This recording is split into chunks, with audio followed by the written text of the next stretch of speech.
Work energy power शुरू करेंगे आज, ठीक है।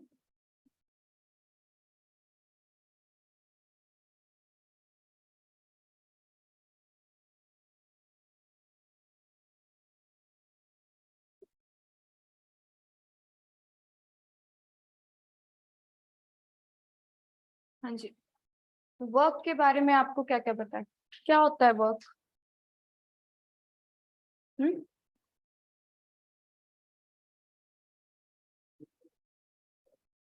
पुश और पुल, तो फोर्स क्या होती है फिर?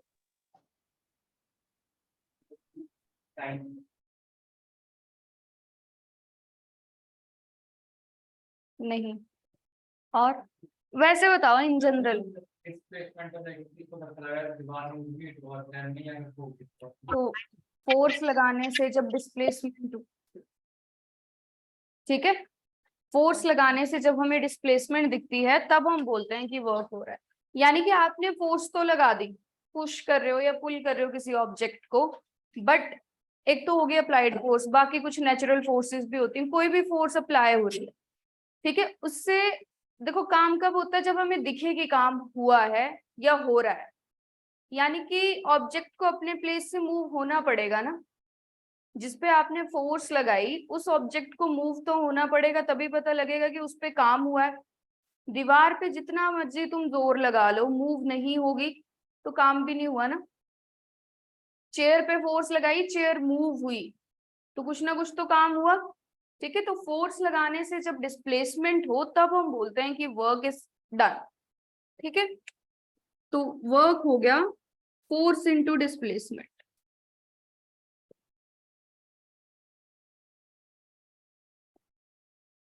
अब फोर्स कौन सी क्वांटिटी है, स्केलर या वेक्टर?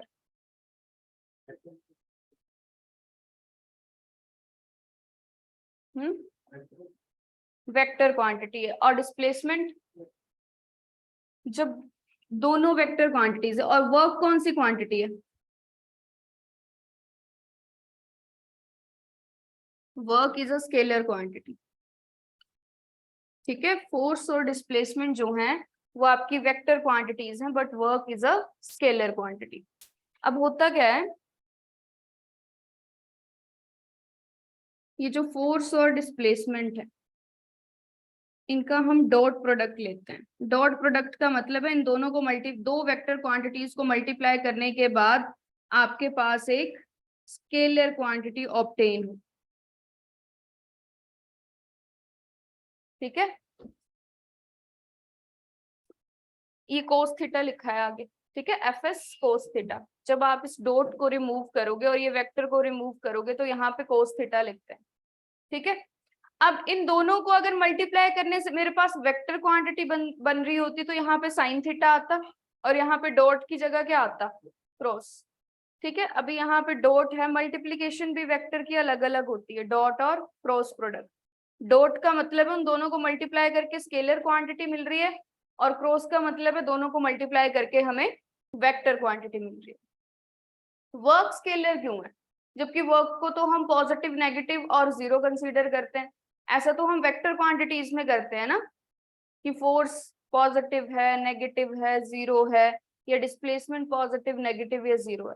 फिर वर्क के केस में हम ऐसे क्यों कर रहे हैं?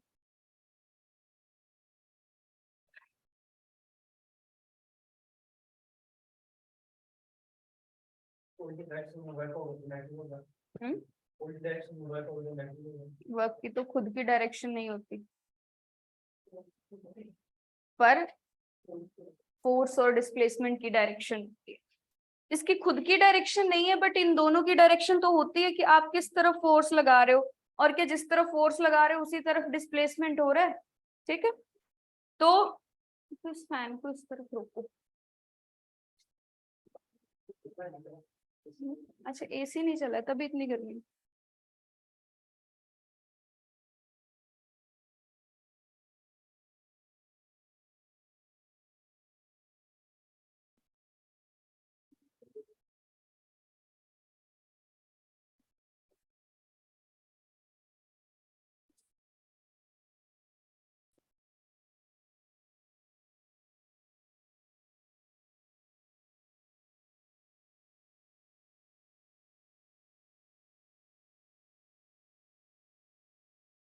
Okay, so work will depend upon the direction of force and displacement, इन दोनों की डायरेक्शन पे डिपेंड करेगा। अब इनके आगे मैंने कोस थीटा लिखा है, यानी कि वर्क जो है कोस थीटा पे डिपेंड करेगा कि फोर्स और डिस्प्लेसमेंट आपस में क्या एंगल बना रहे हैं। एंगल तो डायरेक्शन के हिसाब से ही बनेगा। अगर दोनों सेम डायरेक्शन में हुए, सेम डायरेक्शन में होने का मतलब है इस तरह से, जिस तरफ फोर्स लग रही है उसी तरफ डिस्प्लेसमेंट, तो दोनों के बीच में एंगल क्या बनेगा? 180 डिग्री या जीरो? जीरो बच्चे। 180 पता कब बनता है? जब यहां से आप यहां जाओ तब बनता है ना। ठीक है, एक सेमी सर्कल कंप्लीट हो रहा हो आपका, यहाँ पे तो जीरो बन रहा है, दोनों एक ही डायरेक्शन में है, दोनों क्या है? पैरेलल है। एंटी पैरेलल हो तो 180 डिग्री, पैरेलल हो तो जीरो, तो जीरो बनेगा। और कोस जीरो की वैल्यू कितनी होती है? 1, यानी कि तब वर्क की वैल्यू भी क्या आएगी? मैक्सिमम आएगी, क्योंकि कोस की मैक्सिमम वैल्यू 1 है। ठीक है, अब जब ये एंटी पैरेलल होंगे, यानी इस तरफ फोर्स लग रही है और इस तरफ क्या हो रहा है आपका?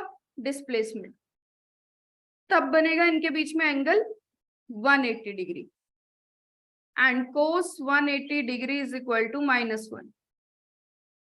ठीक है, 0 1 180 डिग्री कितना हो गया? -1। ठीक है, अब यहाँ पे अगर ये परपेंडिकुलर हो जाए एक दूसरे के, फोर्स और डिस्प्लेसमेंट के बीच में अगर 90 डिग्री एंगल बने, सो कोस 90 की वैल्यू कितनी होती है? 0। तो वर्क भी क्या हो जाएगा आपका? यानी तीन कंडीशन मैंने यहाँ पे रख दिया आपके सामने। अब आप बोलोगे जरूरी है तीन ही एंगल बने? जरूरी थोड़ी है ना तीन ही एंगल्स बने। यहाँ पे देखो, पर वो डी देखा है जो ज्योमेट्री में आता था, है ना? 0 से 90, 90 से 180, इस तरह से होते थे। 0 से शुरू होते थे एंगल 90 तक, फिर 90 से 180 तक, इस तरह से होता था। अब यहां से यहां तक जीरो क्या है? 1, और ये जीरो, नंबर लाइन पता है ना, -1 0 और 1, तो 0 से 1 के बीच में पॉजिटिव रहेगी वैल्यू। ठीक है, तो 1 से 0 तक, 1 से 0 तक जाओगे तो ये वाले जितने भी एंगल है उनमें वैल्यू क्या रहेगी? पॉजिटिव। तो वर्क क्या आएगा आपका? पॉजिटिव। 90 पे कितना हो जाएगा फिर? 0, और 90 से पीछे जाओगे तो क्या आएगा? माइनस में।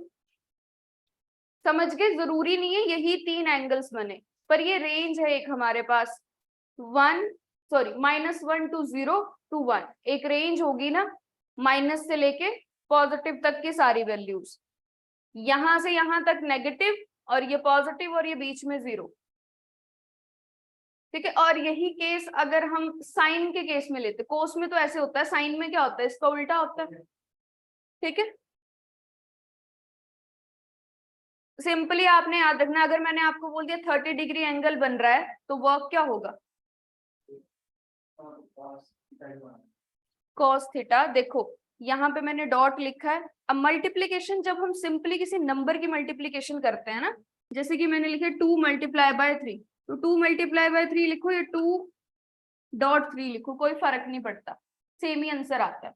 पर जब आप वेक्टर क्वांटिटीज की बात करते हो, जैसे कि फोर्स और डिस्प्लेसमेंट, हुआ क्या, फोर्स की भी डायरेक्शन है, डिस्प्लेसमेंट की भी डायरेक्शन है।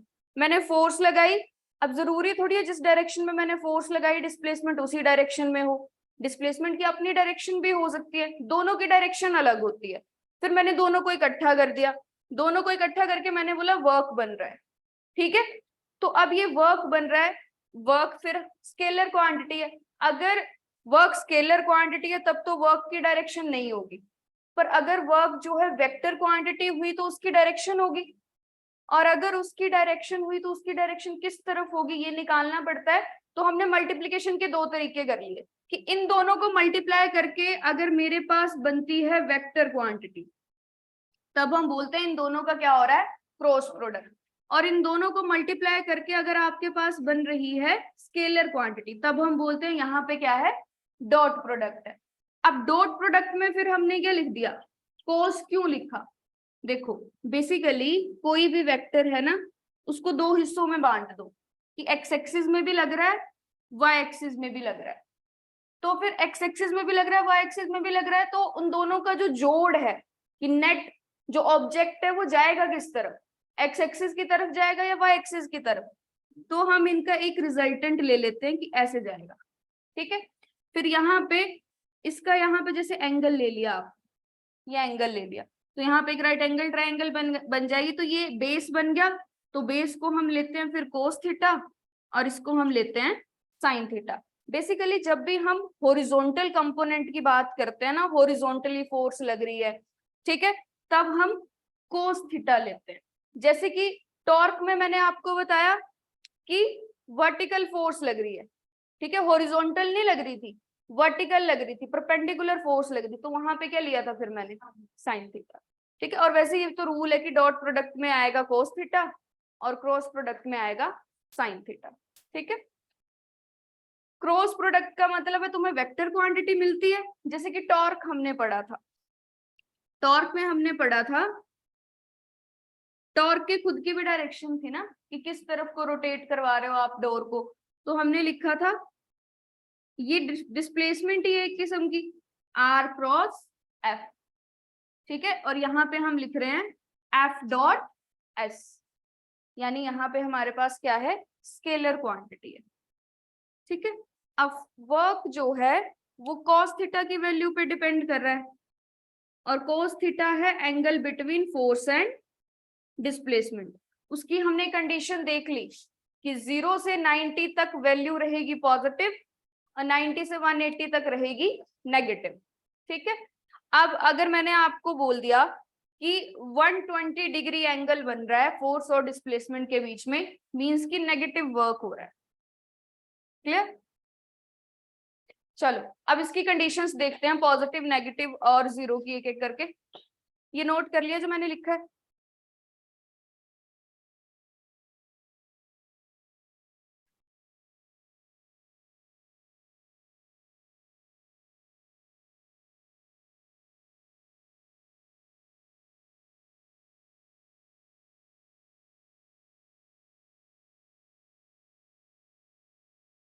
पॉजिटिव और you can say maximum work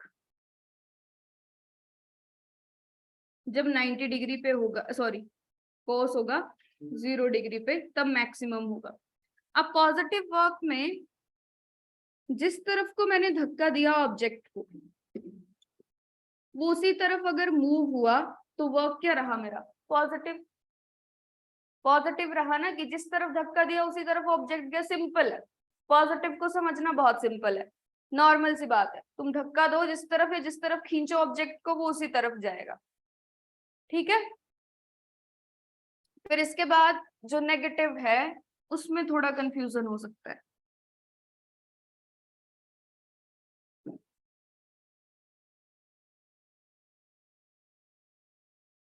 negative work के कुछ एग्जांपल बताओगे आप मुझे।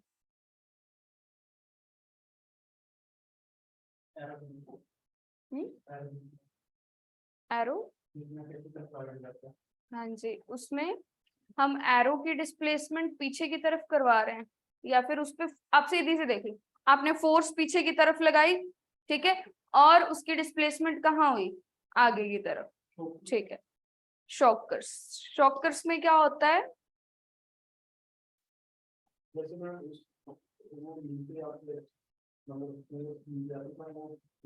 लाइक अ स्प्रिंग, स्प्रिंग की बात कर रहे हो आप, ठीक है। और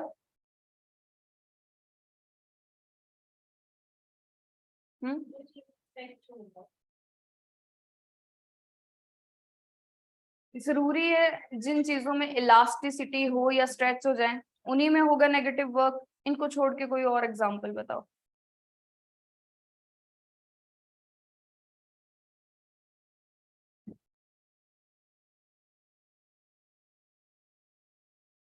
देखो सिंपल सी चीज है, ये अर्थ सरफेस पे आपने ऑब्जेक्ट रखा है, इसको उठाने के लिए फोर्स किस तरफ लगाओगे, ठीक है, इसको उठाना है तो ऊपर की तरफ, या फिर मैंने अभी इसको उठाया हुआ है, मैंने ऊपर की तरफ फोर्स लगाई है, ठीक है, ये कौन सी फोर्स है, अप्लाइड फोर्स है। जो भी कोई हम अप्लाई करते हैं ना फोर्स, ठीक है, हमने अप्लाई करी, दैट इज मस्कुलर और अप्लाइड फोर्स, ठीक है।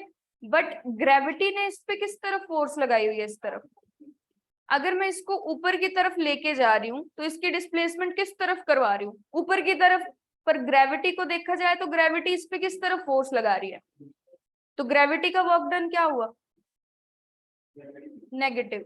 पर जब मैंने इसको यहां से रिमूव कर दिया, ठीक है, कोई फोर्स नहीं लगाई, बस इसको यहां से रिमूव कर दिया और ये नीचे गिर गया, तब किस फोर्स ने काम किया, ग्रेविटेशनल फोर्स ने। हमने कोई फोर्स नहीं लगाई, हमने इसको रिमूव किया बस, ये किस तरफ गया, नीचे की तरफ, किसकी वजह से, ग्रेविटी की वजह से। तो ग्रेविटेशनल फोर्स का वर्क डन इस केस में क्या हुआ, जब नीचे गिरा, पॉजिटिव, ठीक है। अब यहाँ पे आप ऐसे एग्जांपल, जैसे कुएं से बाल्टी खींच रहे हो आप बाहर, सपोज करो कुएं से बाल्टी को बाहर खींच रहे हैं, तो ऐसे पुली वाला केस बनेगा थोड़ा। यहाँ पे एक पुली लगी हुई है, एक पर्सन है जो इस रस्सी को खींच रहा है, दूसरी तरफ क्या है, बाल्टी, ठीक है, बाल्टी को खींच रहा है तो बाल्टी ऊपर आ रही है, ये इस तरफ खींच रहा है, बाल्टी ऊपर आ रही है, तो work done by man is positive और नेगेटिव,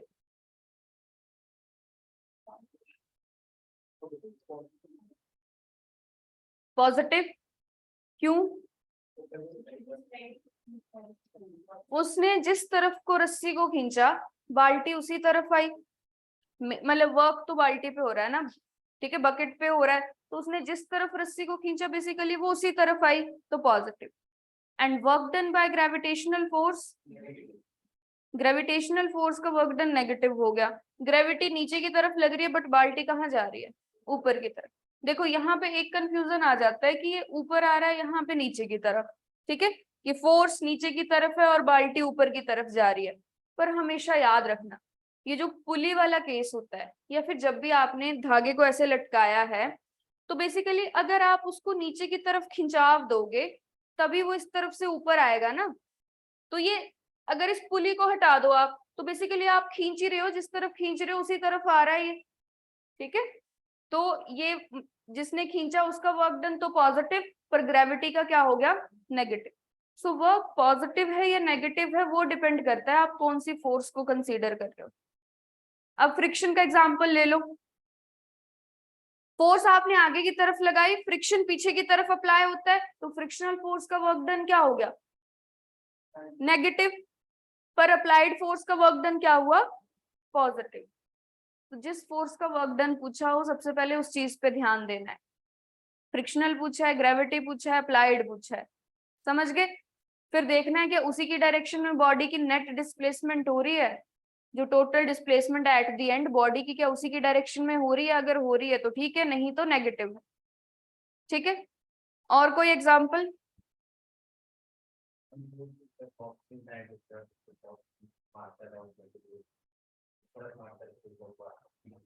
हाँ ये जो जैसे पेंडुलम टाइप केस हो रहा है ना, ठीक है, उसमें तो फोर्स और डिस्प्लेसमेंट एक दूसरे के नेगेटिव रहते हैं हमेशा, ठीक है, जिस तरफ फोर्स लगाते हो डिस्प्लेसमेंट उसके ऑपोजिट डायरेक्शन में भी देखने को मिलता है। क्लियर? अब नेगेटिव वर्क समझ आ गया आप लोगों को? फिर थर्ड आता है जीरो। जीरो कब होगा वर्क?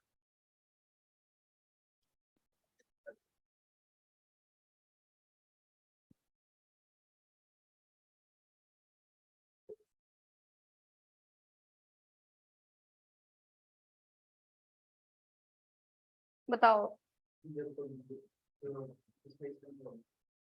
देखो, या तो फोर्स ही जीरो होगी, या तो डिस्प्लेसमेंट जीरो होगा, या फिर कोस कितना होगा? 90 डिग्री। तीनों का एक एक एग्जांपल बताओ। ऑनलाइन स्टूडेंट्स आप लोग बताओ, पहले एक एक एग्जांपल बताओ तीनों का।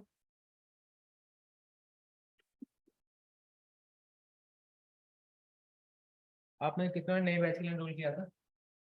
आपका नया बैच तो 9:30 से आपकी क्लास यहाँ लगेगी, ठीक है? मतलब बैच सेपरेट कर रहे हैं आज से ना। दो टाइम टेबल नहीं आया आज के, एक ही आया। एक ही आया, दो टाइम टेबल आज के ना। तो जिसका भी अप्रैल का टाइम था वो अलग हो सकता है आज से। और एक लड़का और आएगा, वो क्या नाम है उसका, हरीश, हर्ष। वो उधर सेपरेट बैठे थे, तुम्हें सेपरेट बैठना है, यहीं बैठना देख लो बाकी तुम्हारी वजह से। बट अभी अप्रैल के लिए फुल क्लास आज से स्टार्ट करेंगे। और भी न्यू स्टूडेंट्स आने वाले हैं, वो 90 आएंगे, ठीक है?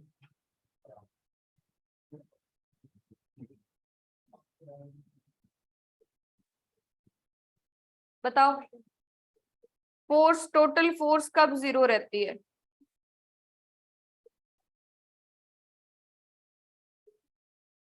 फोर्स पे आ जाओ, क्लास का बाद में देखो।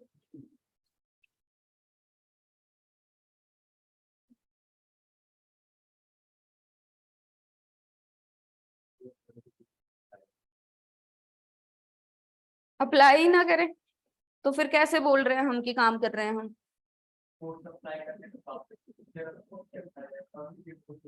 तब तो डिस्प्लेसमेंट जीरो हुआ। मैं तो ये पूछ रही हूँ फोर्स कब जीरो होगी, टोटल फोर्स कब जीरो होगी बॉडी पे?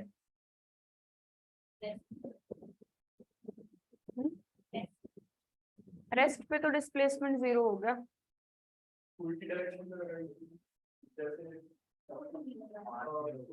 जैसे लहरें आ रही है पानी की तरफ, स्विमर लगा रहे हैं लेकिन आगे नहीं बढ़ पा रहा है, बढ़ गया आगे, तब तो नेगेटिव हुआ।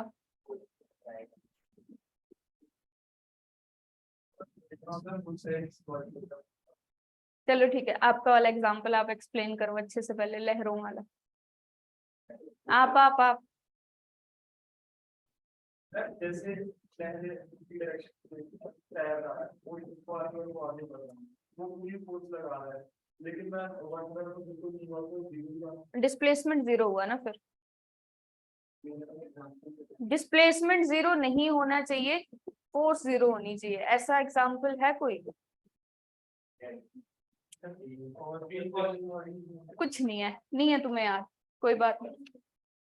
मैंने सर्कुलर मोशन में बताया था, जितनी सेंट्रीपिटल उतनी सेंट्रीफ्यूगल। बॉडी मूव करती है, मूवमेंट होती है बॉडी की, but net force circular motion में हमेशा क्या रहती है? जीरो। तो सर्कुलर मोशन में वर्क डन भी क्या रहेगा? हमेशा जीरो। और ये वाली कंडीशन यहाँ पे सेटिस्फाई होगी, जब भी सर्कुलर मोशन में होगा ऑब्जेक्ट, उसका वर्क क्या रहेगा? जीरो रहेगा, बिकॉज नेट फोर्स जीरो रहेगी। पर ये दोनों फोर्सेस एग्जिस्ट करनी चाहिए, सेंट्रीपिटल और सेंट्रीफ्यूगल। और ये 90 डिग्री वाला भी दिख जाएगा यहाँ पे, देखो फोर्स सेंट्रीपिटल अंदर की तरफ लग रही है, डिस्प्लेसमेंट ऐसे होता है, ठीक है? तो दोनों के बीच में एंगल क्या बनता है? 90 डिग्री।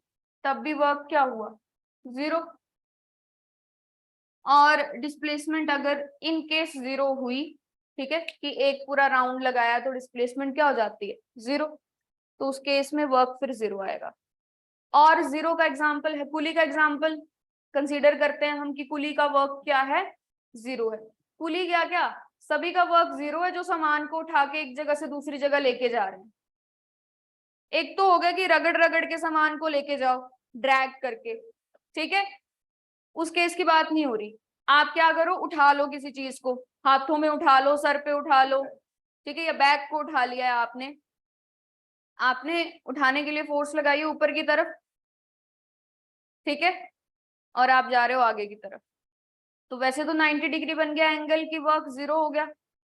प्रैक्टिकली वर्क तो 0 नहीं हुआ। दिमाग में आता है कि प्रैक्टिकली 0 क्यों हुआ? प्रैक्टिकली 0 इसलिए हुआ, तुमने फोर्स बैग पे लगाई थी, बैग हाथ में उठाया है तो वो हाथ में ही रह गया, उसकी डिस्प्लेसमेंट तो करी नहीं तुमने।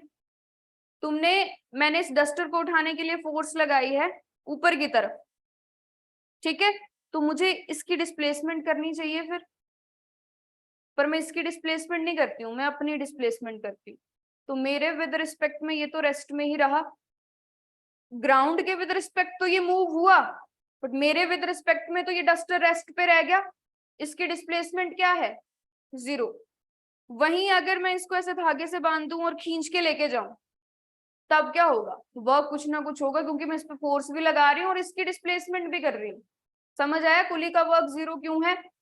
कि किसी भी पर्सन का जिसने सामान को उठाया हुआ है, क्योंकि उसने सामान को उठाने के लिए तो फोर्स लगा दी, पर सामान को उसकी जगह से मूव ही नहीं किया फिर, ठीक है।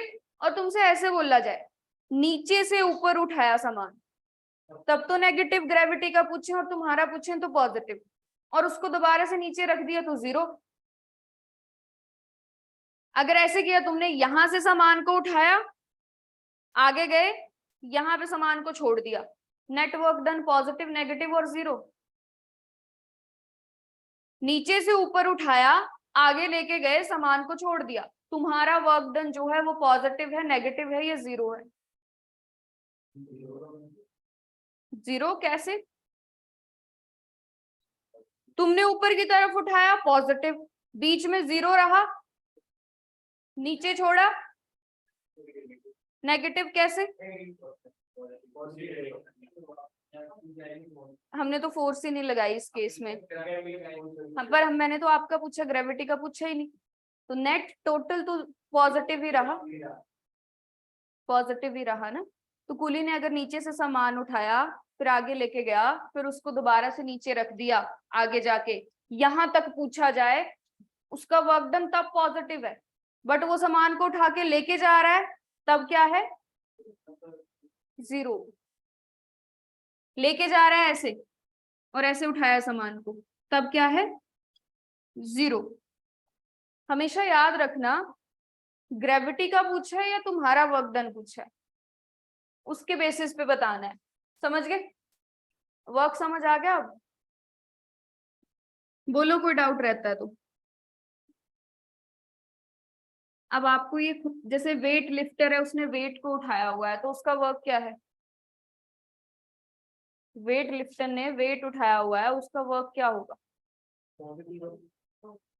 0। उठाया हुआ है बस, मैंने बोला ही नहीं, मैंने तो बोला उठाया हुआ है, ऐसे ही लिखा होगा क्वेश्चन में भी, ठीक है। समझ गए? पूरी कंडीशन पढ़नी है, क्या गिवन है उसमें, उसने उठाया हुआ है, डिस्प्लेसमेंट तो करवाई नहीं, 0। समझ गए? चलो, अब एनर्जी क्या होती है?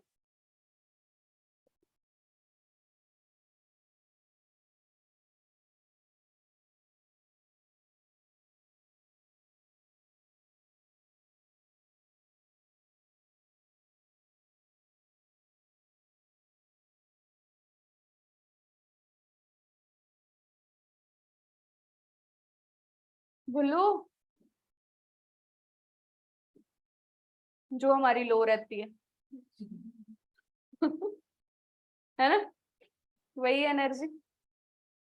मेरी भी लो है, मुझे भी इंक्लूड कर लो।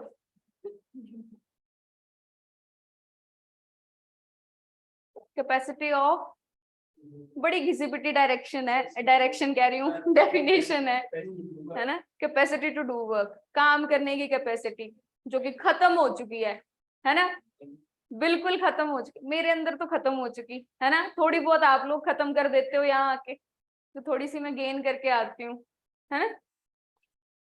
चलो, है ना एनर्जी। फिर बोलो, एनर्जी के यूनिट क्या होते हैं? वर्क के यूनिट्स क्या होते हैं? वर्क के यूनिट्स तो बताए नहीं आपको। वर्क के यूनिट हो गए जूल, एनर्जी के यूनिट भी हो गए, दोनों सेम है। किसी को वोट तो नहीं लग रहे एनर्जी के यूनिट? ठीक है, फिर बताओ दोनों के जूल क्यों है? दोनों सेम है।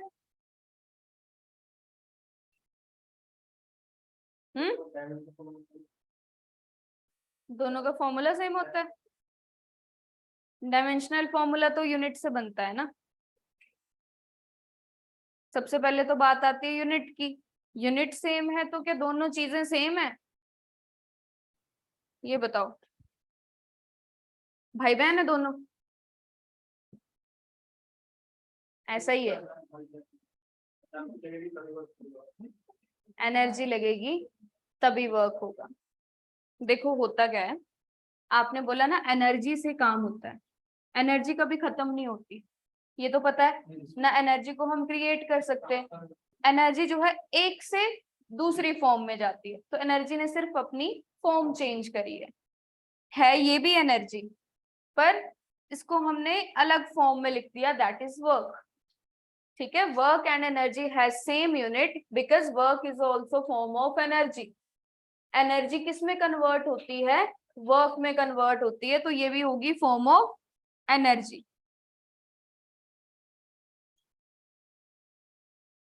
समझ गए?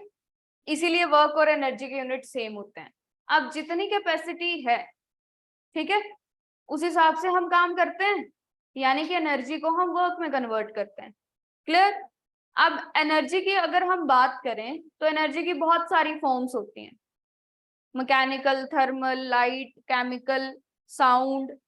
ठीक है, अलग अलग तरह की एनर्जीज होती हैं। बट यहाँ पे जब हम बात कर रहे हैं ऑब्जेक्ट की मूवमेंट की, तब हम पढ़ेंगे मैकेनिकल एनर्जी।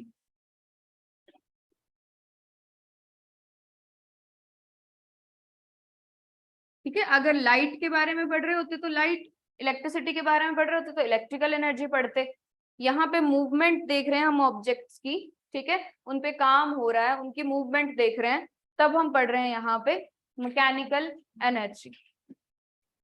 ठीक है, mechanical energy is basically a sum of kinetic energy plus potential energy. ठीक है, मैकेनिकल एनर्जी काइनेटिक और पोटेंशियल का सम होता है। इन दोनों जो टोटल एनर्जी आएगी बॉडी के अंदर, that is mechanical energy. Kinetic word का मतलब है मोशन। ठीक है, तो काइनेटिक एनर्जी कब होगी? जब ऑब्जेक्ट जो है मोशन में होंगे। और पोटेंशियल एनर्जी कब होगी? रेस्ट पे होंगे, हाइट पे होंगे या रेस्ट पे होंगे? हाइट और रेस्ट पे होंगे। हाइट पे नहीं है, रेस्ट पे है, फिर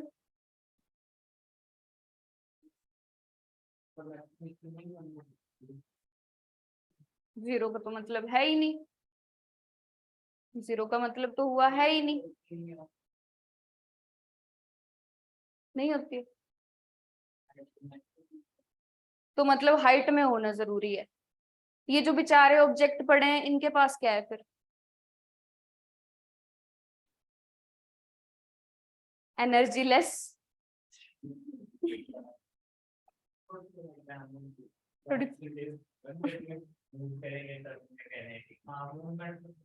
भाई ऐसे अब एनर्जी लेस होगी चेयर है?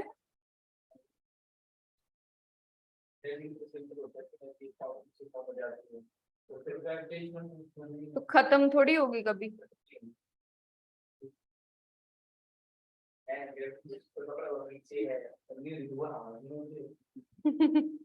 एनर्जी वो तो फोर्स होगी ना इस पे,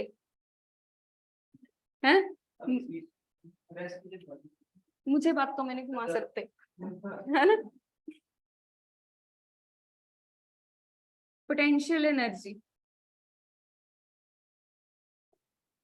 energy possessed by position of body hold at any height। किसी हाइट पे बॉडी ने डेफिनेशन यही है, तभी हमें ऐसे लगता है कि नीचे तो एनर्जी जीरो है। ठीक है, कि किसी हाइट पे बॉडी ने कोई पोजीशन होल्ड करके रखी है तो उसके अंदर पोटेंशियल एनर्जी, कौन सी पोटेंशियल एनर्जी है? पोटेंशियल एनर्जी भी है उसके पास, ग्रेविटेशनल पोटेंशियल एनर्जी। ठीक है, पोटेंशियल एनर्जी का नाम क्या है? Basically gravitational potential energy.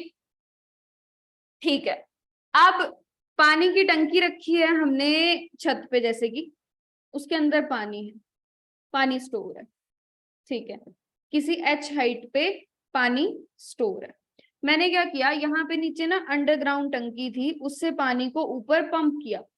तो मैंने इस पोजीशन से इस पोजीशन तक बॉडी को मूव किया, तो उस पर वर्क किया। हमेशा याद रखना, जब बॉडी पे काम होता है, when work is done on body, it gains energy।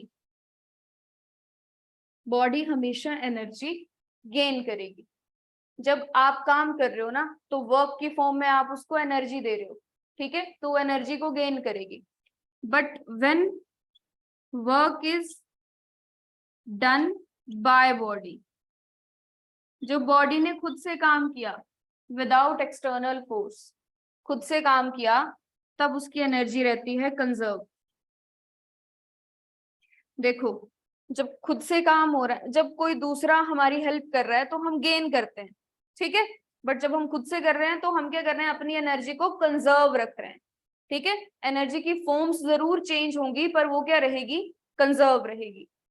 तो जैसे कि इस तरह से मैंने इस पे कोई फोर्स नहीं लगाई, ये खुद से नीचे गया, फ्री फॉल क्या हुआ? फिर work done by body, body ने खुद किया काम, तो वो अपनी एनर्जी को क्या रखेगा? कंजर्व। पर यहां से ऊपर भेजा पानी को तो वर्क डन ऑन बॉडी हुआ, तो जब बॉडी पे काम हुआ तो वो क्या करेगी? हमेशा एनर्जी को गेन करेगी। जैसे मोटर पानी को पंप करती है ना, ठीक है, तो वो क्या कर रही है? उस पानी को ऊपर भेज रही है, पानी को ऊपर भेज रही है यानी उस पे काम कर रही है। उस पे काम कर रही है, उसने अपनी एक पोजीशन को चेंज करके दूसरी पोजीशन को अटेन कर लिया। मैं रास्ते की बात नहीं कर रही, मैं डायरेक्ट बात कर रही हूँ कि यहाँ से ऑब्जेक्ट यहाँ पे पहुंच गया। ठीक है, यहाँ पे पहुंच गया तो उसने एनर्जी गेन करी। कौन सी एनर्जी गेन करी? Potential energy. पोजीशन ली ना उसने, एक पोजीशन से दूसरी पोजीशन पे गया तो उसने पोटेंशियल एनर्जी गेन करी। अब ये जो पोटेंशियल एनर्जी उसने गेन करी है, बेसिकली अगर मैं डायरेक्ट फॉर्मूला बताऊं आपको तो है mgh। पर ये बना कैसे? देखो, वर्क क्या होता है? Force into displacement. जब ऑब्जेक्ट जो है एंटी ग्रेविटी या टुवर्ड्स द ग्रेविटी मूव करते हैं, उन पे फोर्स कौन सी लगती है? mg। और डिस्प्लेसमेंट क्या हुई? h, तो mgh आ गया। ठीक है, अब यहाँ पे हाइट लिखी हुई है, इस वजह से हम सरफेस पे क्या मानते हैं? पोटेंशियल एनर्जी को जीरो मानते हैं। That is not true. ठीक है, कोई भी ऑब्जेक्ट रेस्ट पे है तो कभी भी उसकी पोटेंशियल एनर्जी जीरो नहीं हो सकती। ठीक है, क्यों नहीं हो सकती? रेस्ट पे है, हमेशा स्टोर फॉर्म में पोटेंशियल एनर्जी रहेगी। अब नीचे रखा है सरफेस पे, ऐसे रखा आपने बोला ना उस पे ग्रेविटी लग रही है ना, ग्रेविटी लग रही है।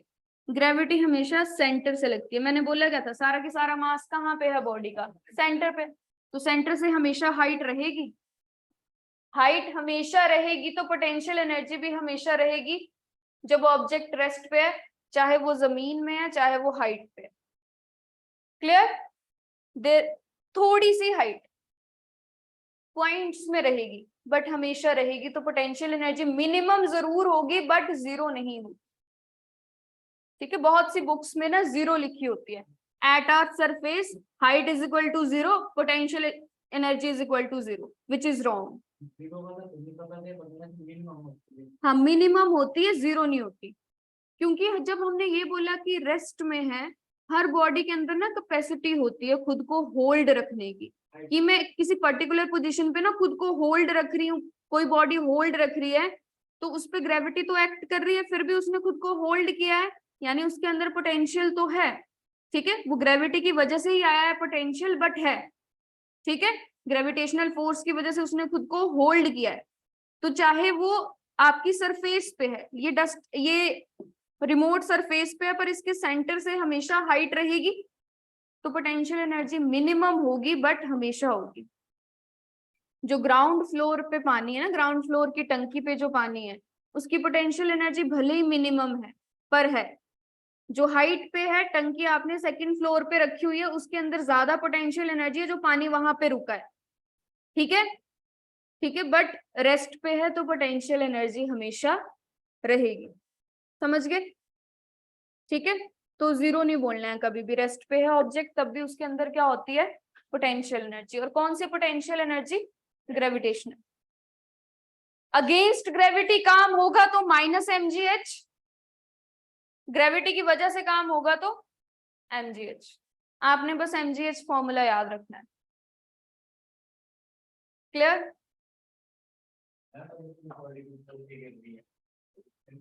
गिरते टाइम काइनेटिक, ठीक है, गिरते टाइम क्या होगी? देखो, गिरते टाइम ना पोटेंशियल चेंज हो रही है काइनेटिक में, और यहाँ पे वो सारी की सारी पोटेंशियल, ये अगर ये फ्लोर है ना, तो सारी की सारी यहाँ पे आप ये नहीं बोलोगे पोटेंशियल जीरो है। पोटेंशियल किस में चेंज हो रही है? काइनेटिक में चेंज हो रही है, और यहाँ पे काइनेटिक मैक्सिमम होगी, और पोटेंशियल क्या होगी उस टाइम पे? जीरो। मैंने सरफेस से ऊपर बोला है अभी, ठीक है, क्योंकि क्या हुआ, जब ये रुका था तब काइनेटिक एनर्जी जीरो थी, जब ये मैक्सिमम स्पीड से मूव कर रहा है तब क्या होगी? पोटेंशियल जीरो होगी। और जैसे ही इसने हिट किया उसके बाद में तो साउंड एनर्जी भी आएगी, हीट एनर्जी भी आएगी, और फिर ये दोबारा से क्या कर लेगा? पोटेंशियल गेन कर लेगा। ठीक है, जैसे कि ये यहाँ पे पोटेंशियल है, इसके पास काइनेटिक नहीं है, जब ये गिर रहा है पोटेंशियल काइनेटिक में चेंज हुई, ठीक है, और जब स्ट्राइक करता है ऑब्जेक्ट तो मैक्सिमम वेलोसिटी से स्ट्राइक करता है, तो उस टाइम पे मैक्सिमम थी काइनेटिक, फिर साउंड आई, ये गिरेगा तो आवाज आएगी, हीट भी प्रोड्यूस होगी, दो बॉडीज आपस में टकराती हैं तो हीट भी प्रोड्यूस होती है, फिर उसके बाद दोबारा से क्या गेन कर लेगा? पोटेंशियल। समझ गए? मैकेनिकल एनर्जी, हाँ जी, क्योंकि पोटेंशियल यहाँ पे किस में चेंज होगी? काइनेटिक में चेंज होगी, तो मैकेनिकल एनर्जी रहेगी कांस्टेंट।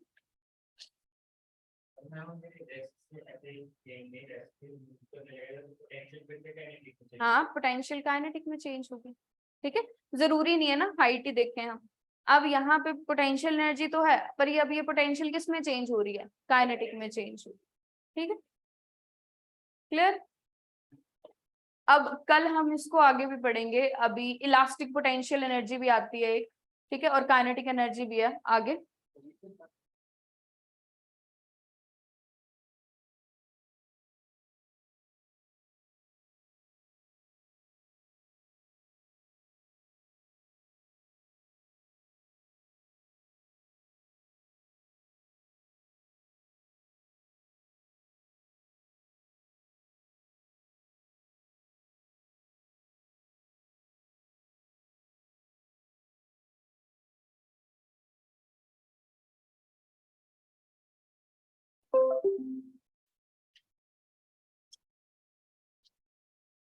बच्चे पूछना है कुछ? इशिका, निशु, पूनम, रुद्रांश आपको? No ma'am. ठीक है, बाकी कल करेंगे हम कंटिन्यू। ठीक है,